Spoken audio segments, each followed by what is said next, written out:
Saka, who's a leader. You have players like Gabriel Magalhães, Ramsdale. You have leaders in that team, and you also throw in Declan Rice. I'm jealous. I'm jealous of Arsenal. I'm jealous of this midfield. But at least it is something that you can look at with kind of a positive eye. Even me not being an Arsenal fan, I'm jealous of this team. Very jealous. Declan Rice. We've made a few videos on Declan Rice over the past few weeks. We made a video when he was rumoured to join to Arsenal. We made a video when he did join Arsenal. And now it is time to go to Statman Dave and see how he fits on this Arsenal team. Without wasting any more time, guys, let's get straight into it. Hello, welcome back. I'm Statman Dave, and today I'm W going to explain Statman how Dave. Declan Rice will fit into Mikel Arteta's Arsenal. Take a look at how his arrival will affect the starting 11 formation and tactics. Remember to subscribe if you're new, smash the like button, but anyway. I'll leave the link to Statman's Dave channel in the description. As per usual, guys, as per usual. Let's get this party started. After much back and forth, Arsenal have finally signed Declan Rice from West Ham signing in what could be one of the best deals of the transfer window. At West Ham, Declan Rice is one of the best defensive midfielders in the Premier League. But over the past 18 months, Rice has developed further, adding more attacking elements to his game to a point where you could now describe him as a complete central midfielder, capable of playing any role as a number 8 or as a number 6. Athletic, physical, Rice is a great engine and possesses a fantastic technical skill. He's a great ball winner that shines in both tackles and interceptions. Football key anticipation, strong, mobile, and injury-free. That's something I think a lot of clubs don't look at sometimes, but definitely something that comes into play. Stamina and endurance, powerful ball carrier, first touch and close control, and strong tackler. What really highlights this is the number of metrics that Rice is ranked in the top 10 of Premier League players from last season. Progressive passes, progressive carries, tackles plus interceptions, top 10 in all of those. Passes into the final third, and switches of play. His complete range of passing allows him to play every kind of pass a central midfielder needs. Accurate, short, simple passes, well struck, disguised line breakers, not to mention his standout range. The long diagonal that is hit with accuracy and purpose. To go with this passing range, Rice is also extremely... I'm sorry, but you look at this Arsenal team, who last year were one of the best teams in the Premier League. Finally being able to, apart from Liverpool, challenge City. They were on top for several months or weeks. And their midfield, in my opinion, was also one of the best midfields in the league. You had Partey being the anchor, you had Xhaka being the box-to-box, and then you had Martin Odegaard as the more creative player in the mid of those three, helping the attack. And now, not only do you keep those three, but you also add in Declan Rice. Edu needs his flowers. Edu massively needs his flowers for being able to go out there and not take no for an answer, and give Arteta the tools that he needs to succeed next season. I also think that Arsenal are going to finish inside the top 4 next year again, but I also want to see Arsenal competing once again. And signings like this are bringing Arsenal closer to that goal. So once again, give Edu his flowers, give Arteta his flowers. They are definitely building something very special over there at Arsenal. Extremely composed on the ball, which makes him very press resistant. But where Rice really shines is in his ball carrying. He doesn't carry needlessly, usually choosing the right moment to dribble with the ball, but when he does it, can be very effective. His goal against Nottingham Forest is a great example of this. After West Ham win a free kick, Souček takes it quickly, passing to Rice. With huge space to attack and a lot of defenders behind him, Rice carries to the edge of the box and finds Ben Rama, who throws a step over and gives it back to Rice, allowing the England international to curl the ball into the far corner. What a finish that was. What a finish that was. Against Ghent, where not only did he win the ball back for West Ham, but he carried half the length of the pitch, turned the defender inside out, and calmly finished with his weaker left foot.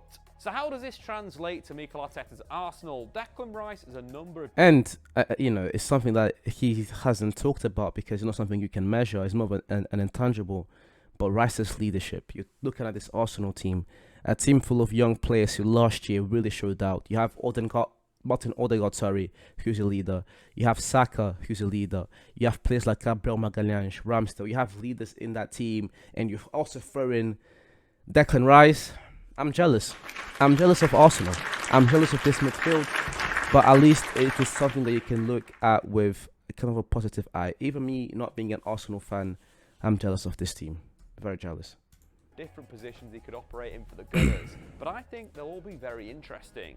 The most obvious position for Rice is for him to slot into Granit Xhaka's number 8 role. Yep. Rice is perfectly suited to replace the Swiss international. In the build-up, Rice would be able to drop in alongside the 6 to create a double pivot, allowing the fullbacks to push on.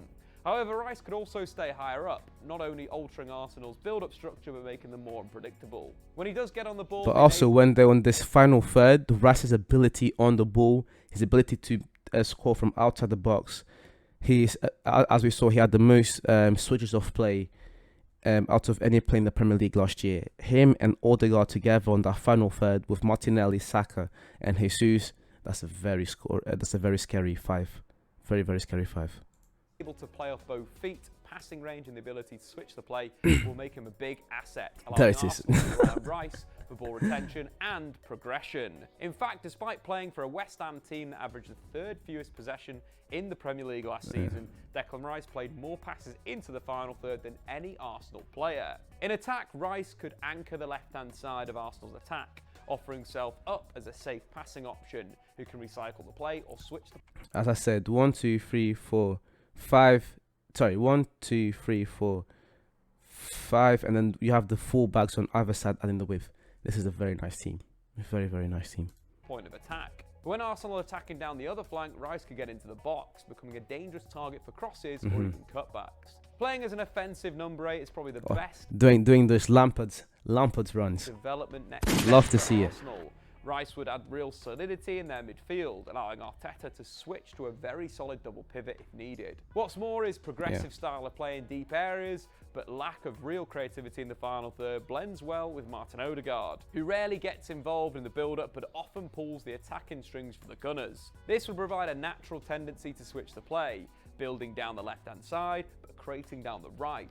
However, Rice is extremely versatile, and whilst I expect he'll be signed as a Xhaka replacement, the England international could play as a number 6. Yeah. Whilst he's mainly played in a 2-man midfield... That's another thing, because, you know, Partey, he's had a few injuries, but even if Partey goes off, you can tell Rice to play that pivot, and then you have what you had last year pretty much in Odegaard and Xhaka, which already works. So that versatility that Rice brings into the team is insane. Insane. Or even at times, there can be games where you want to play more defensively for some reason. Or if Martin Odegaard's injured, then you play Xhaka, Odegaard and Partey. That's a very defensive midfield. But going up against a team like, I don't know, in a game where you go up against a team like City and you hit them on the counter, that midfield can hold up their own. You have 3 players there that can, in Xhaka, Partey and Rice, that are not scared to get dirty. I'm not saying it's going to happen all the time, but it's definitely a possibility, and a possibility that, again, going up against a team like City, who like to retain the ball, you can cancel out their midfielders. In De Bruyne, Silva, and etc. You need those guys, you need those dogs that can go out there and mark them for the whole game. So Arsenal's versatility in the midfield at the minute is insane. Level. For England, Rice often anchors the shape as a single pivot, so he's pedigree for this role. This would be a much more offensive setup for Arsenal, but it would reflect in the rest of the 11. With the room for 2 free 8s in Martin Odegaard on one side and potentially Kai Havertz on the other, Rice would need help. And there's Havertz as well. So opposite to what I said before about the defensive side, you can also have if you're going up against one of the lower teams in the league, you can have Havertz and Odegaard playing as 8s, as Statman said, and Rice playing that pivot. That is a very, very offensive midfield. The possibilities with Arsenal at the minute, that's why I said, give Edu his flowers, man. He's given Arteta so many options simply off this one player. Shout out to Edu, man. Help from fullbacks inverting to create a solid base. Fortunately, this makes perfect sense in Arsenal's squad, with neither of Arteta's best fullbacks, Alexander Zinchenko and Ben White, attack-minded wingbacks like Trippier, Hakimi, or Alphonso Davies. With Rice in defensive midfield, he could operate like a halfback, dropping in between the centre-backs in possession, where he has more time and space to use his excellent passing range. In turn, we could see the fullbacks form a double pivot by inverting, or alternatively, one of the other midfielders Likely Martin Odegaard could drop in, creating a base diamond with more diagonal passing lanes. And finally, if Arteta really wants to go all out attack, he could deploy Rice in defence. With experience as a centre-back, the role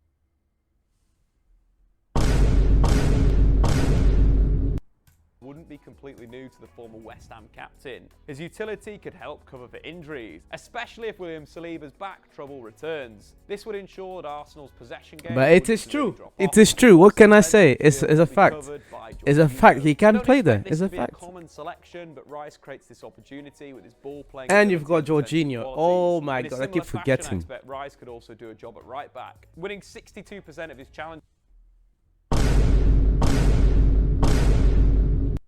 made against dribblers last season, which ranks him in the top 4% of central midfielders across Europe's top 5 leagues. Rice would be able to hold his own against tricky wingers. This could see Arteta turn to the 3-2-4-1 as a starting shape, with Rice starting in the pivot alongside Jorginho, but filling in at right back without the ball. This selection would also allow for an extra attacker, whilst the midfield box of Rice, Jorginho, Odegaard and Havertz or Emile Smith-Rowe would dominate most matches.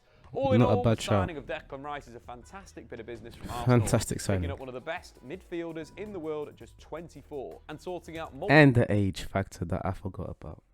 And the age factor, the fact that he's going to give you at least a solid 6 years. Multiple key positions in one move. But anyway, guys, what do you think? Will Declan Rice be a success at Arsenal? Yeah, where do you think he'll play? Of course he is. Let me know in the comments below. I've been Statman Dave. Subscribe if new. We'll see you later. As I said, I will leave the link to Statman Dave's channel in the description. If you're not going to show him some love afterwards, you're much appreciated for watching the video until the end. Please leave a like, comment, subscribe, share. Do all those things to help me grow this channel, guys. And I'll see you soon.